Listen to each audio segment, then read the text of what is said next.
भारत सरकार की ओर से सीए पर अधिसूचना जारी करने के बाद से ही लगातार इसका विरोध हो रहा है। इस बीच यूएन और अमेरिका की ओर से इस पर चिंता जाहिर की गई है। उनका कहना है कि ये मौलिक रूप से भेदभावपूर्ण प्रगति वाला कानून है। बता दें कि केंद्र की मोदी सरकार ने 31 दिसंबर 2014 से पहले भारत आए बिना दस्तावेज वाले गैर मुस्लिम प्रवासियों के लिए तेजी से नागरिकता प्रदान करने के लिए CAA 2019 को सोमवार यानी 11 मार्च को लागू कर दिया।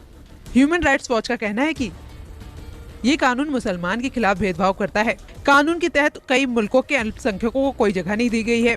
ह्यूमन राइट्स ग्रुप की माने तो भारत में इस कानून के तहत उन पड़ोसी मुल्कों को भी बाहर रखा गया है जहां मुस्लिम अल्पसंख्यक है।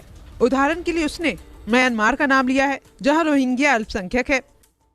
यूएन मानव अधिकार उच्चायुक्त के प्रवक्ता का कहना है कि हमने 2019 में ही कहा था कि भारत की नागरिकता अधिनियम को लेकर चिंतित है क्योंकि ये मूल रूप से भेदभावपूर्ण प्रगति का है।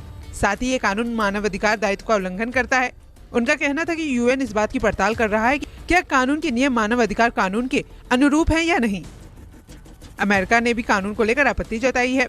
अमेरिका की ओर से मीडिया को बताया गया है कि हम 11 मार्च को सीए की अधिसूचना के बारे में चिंतित है। हम इस बात पर करीब से नजर रखे हैं कि अधिनियम कैसे लागू किया जाएगा। धार्मिक स्वतंत्रता का सम्मान सभी समुदाय के लिए कानून के तहत समान व्यवहार मौलिक लोकतांत्रिक सिद्धांत है। इसके अलावा भारतीय मूल के अमेरिकी सांसद रोक खन्ना ने भी कहा है कि वो इस कानून का विरोध करते हैं। उन्होंने कहा है कि मैं इसका विरोध करता हूं। कार्यकर्ताओं और अधिकारों की वकालत करने वालों का कहना है कि ये कानून भारत के 20 करोड़ मुसलमानों के खिलाफ भेदभाव करता है। ये दुनिया की तीसरी सबसे बड़ी मुस्लिम आबादी है, तो कुछ लोगों को डर है कि सरकार कुछ सीमावर्ती राज्यों के बिना गैर दस्तावेज वाले मुसलमानों की नागरिकता खत्म कर सकती है।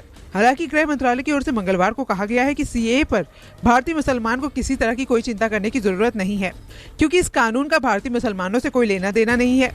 भारतीय मुसलमानों के पास हिंदू भारतीय नागरिकों की तरह ही समान अधिकार है। इस कानून के बाद किसी भी भारतीय नागरिक को अपनी नागरिकता साबित करने के लिए कोई दस्तावेज जमा करने के लिए नहीं कहा जाएगा।